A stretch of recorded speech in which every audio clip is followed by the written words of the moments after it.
Hello, my name is Pracheth and welcome to my channel. So today I have with me this I2C module. This is used with LCD 16 by 2.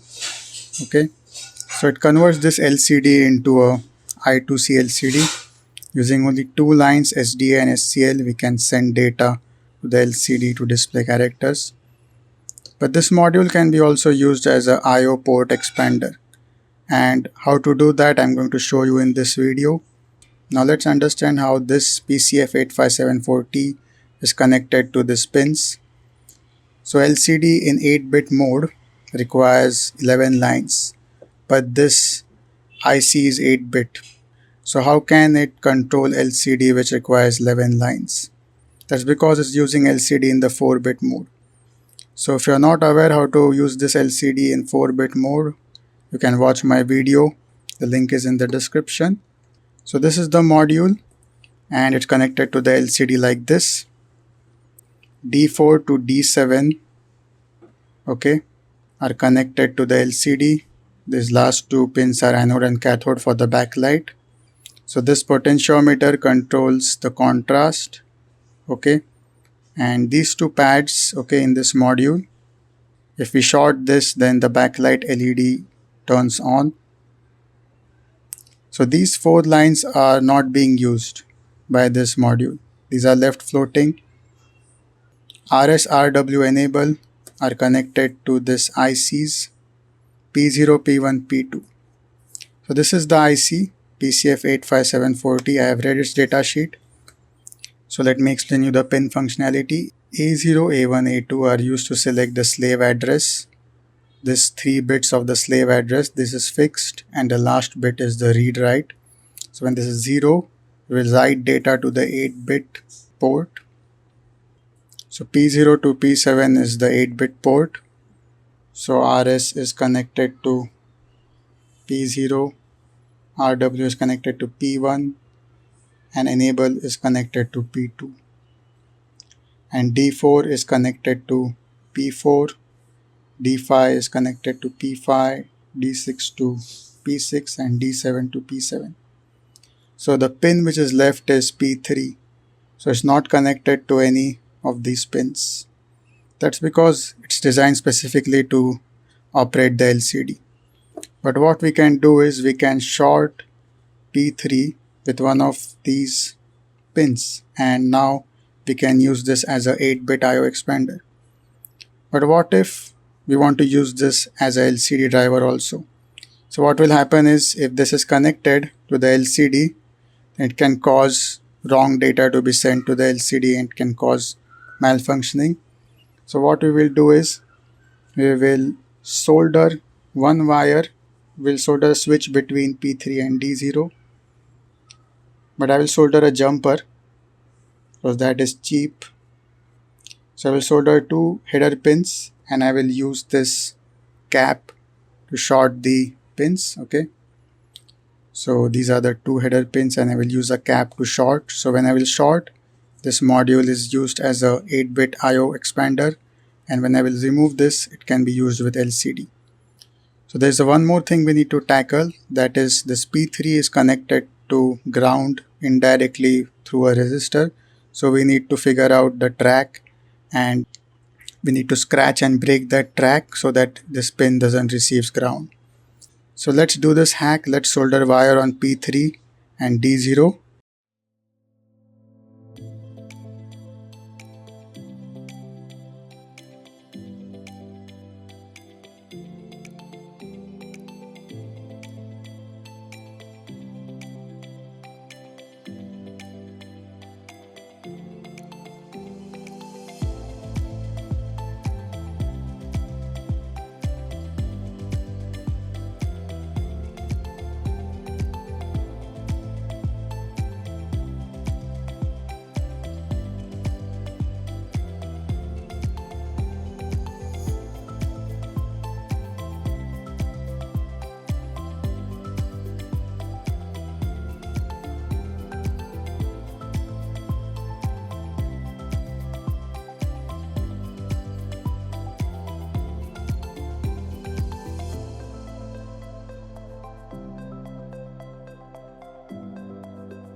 Now I can use this cap to short P3 and D0 and use this as an IO expander.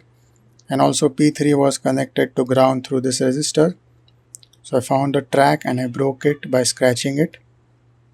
So now P3 is not connected to ground. When we'll short it, it will be connected to D0.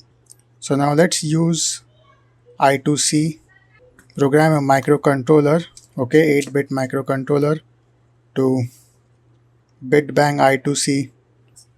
So here I have shorted A0, A1, A2. That means now the address is 0, 0, 0. These 3 bits are 0.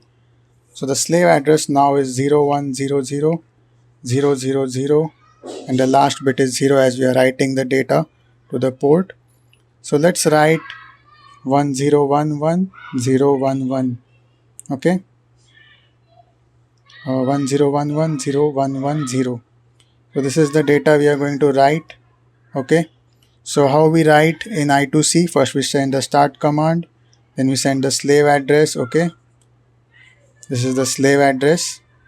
Then we get the acknowledgement from the device, and now we will send our 8-bit data. Then we get the acknowledgement. As soon as we acknowledge, shift in the acknowledgement, we'll get our data on the parallel port. So let's output this data using bit bang. So the code is uploaded. Now this microcontroller will bit bang I2C and write data in this chip, and it will be outputted on this parallel port. So this was our data, right? 1 0 1 1 0 1 1 0. So this is the LSB and this is the LSB here. So 0, this LED will turn on, then 1 1 0. So this is our P3. This is P0, P1, P2, P3, which we have shorted to D0. Okay. So this will turn on. 0 means it will turn on as I've connected it common anode. So let's start the program and we will see the bit banging in slow motion. I've done this previously using I2C EEPROM IC 24LC256. So make sure you watch that video. Link is in the description. So I'll turn this on. The code will start. This is the start bit. Then 0, 1, 0, 0. Then again 3 zeros, 0, 0, 0, which was our address. Then again 0, right, and then we get the acknowledgement. This is 1. Okay, so this is our data. 2 times 1. Then again 0. Then again 2 times 1. Then again 0. So yes, this is our data, right? 0, 1, 1, 1, 1, 0. Okay, then again 2 times 1. Then 0. Then last bit is 1. So in this way, if I remove this, you can see this bit will be 0. Okay. So P3 is connected to D0 and we are using this as an IO expander for this microcontroller. So in this way we can use only 2 wires to control 8 bits using this I2C shift resistor module. So the microcontroller is bit banging at full speed and this is the pattern I have programmed. So in this way you saw how to use this I2C module as an IO expander, and we can not only output, we can also input. So we can connect it to keypad, switches, digital sensors. So if you found this video useful, like this video, subscribe to my channel, stay tuned for more interesting electronic projects. Thanks for watching.